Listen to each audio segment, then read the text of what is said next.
España registra 18.255 fallecidos con coronavirus, y 174.060 casos cuando se ha adentrado ya en su segundo mes de confinamiento por el estado de alarma.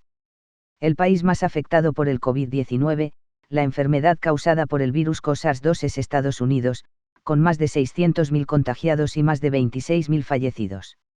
El Congreso celebra este miércoles su primera sesión de control desde que se declaró el estado de alarma con el coronavirus en el centro del debate. Pregunta de la diputada Mireia Vehí Cantenis, del Grupo Parlamentario Mixto, que formula al excelentísimo presidente del Gobierno, Pedro Sánchez, ¿qué opinión le merece que grandes empresas españolas tengan beneficios mientras aumentan el paro y el endeudamiento de las clases populares y el sector público?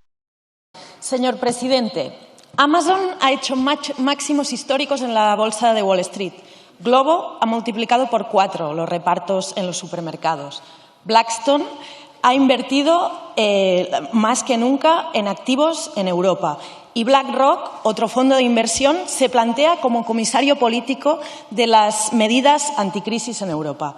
¿Su Gobierno qué medidas va a tomar en relación a las grandes empresas y los grandes capitales para repartir la riqueza?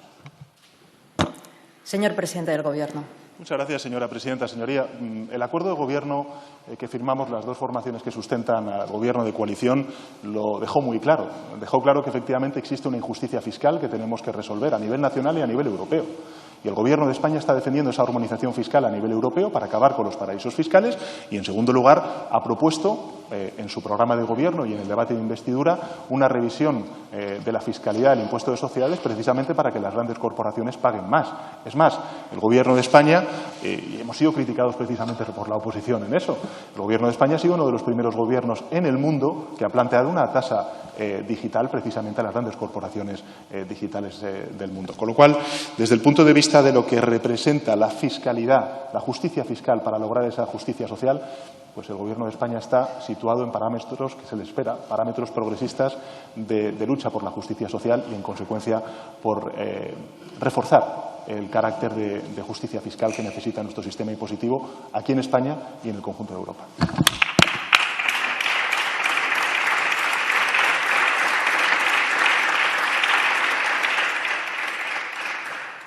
Señora Vehí Cantenis.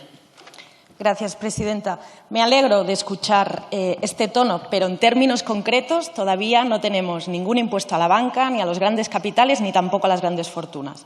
Tampoco se han planteado ustedes convertir en públicas algunas empresas de interés colectivo, como por ejemplo Endesa, que además tiene beneficios de miles de millones de euros. Y usted continúa hablando de guerra, a la vez que manda a trabajar a miles de personas que, las que todavía tienen trabajo, lo harán sin las medidas de seguridad necesarias. Dice usted a menudo que la victoria es volver a la normalidad. ¿Qué normalidad, señor Sánchez? ¿La normalidad de su Gobierno es la de la precariedad, la miseria y la desigualdad? ¿La misma que el señor Zapatero en 2008, que tras discursos de izquierdas luego se puso al lado de los bancos y los poderosos? ¿Su normalidad es gestionar el Estado español como el Consejo de Administración de una empresa? Ustedes hace mucho tiempo que han renunciado a la soberanía. Nosotras no. Nosotras queremos recuperar todas las soberanías. Queremos el derecho a la autodeterminación para recuperar todos los derechos. Pan, trabajo, salud, educación, cultura. Acabo, y se lo digo de forma clara, ni olvidamos que tenemos un conflicto político, ni les vamos a perdonar la gestión que están haciendo de esta crisis. Señor presidente del Gobierno. Bueno, gracias, señora presidenta. Señoría, mezcla usted distintas cosas que no tienen que ver una con otra desde el punto de vista de su pregunta. Yo, en fin, creo que es importante subrayar, al menos con números, el reforzar los argumentos que le estoy dando. Al contrario, el Gobierno de España ha sido de los primeros, insisto, no solamente en España lo hemos debatido en este Congreso, sino también en el mundo, que ha planteado una tasa digital, que ha planteado también la aprobación del impuesto de transacciones financieras. En fin, no sé, señoría, se nos podrán reprochar muchas cosas, pero no se nos puede reprochar el que estamos a la vanguardia precisamente de esa fiscalidad que necesitamos en Europa y que necesitamos también en el mundo. Pero durante este mes del decreto de alarma, señoría, pues hemos hecho muchas cosas en favor de las familias o de los trabajadores y de los autónomos. Son casi 1 millón los autónomos que han solicitado ya la prestación por cese de actividad. Son 3.889.000 trabajadores y trabajadoras las que se están viendo beneficiados, por ejemplo, por los ERTEs.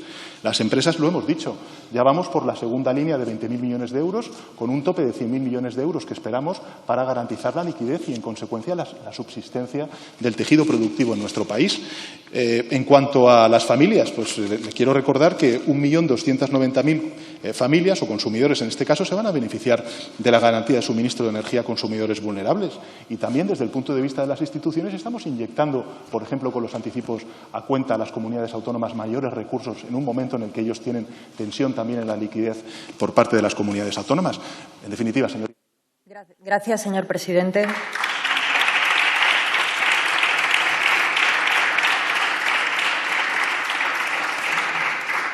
Preguntas dirigidas al señor vicepresidente segundo del Gobierno y ministro de Derechos Sociales y Agenda 2030. Pregunta del diputado.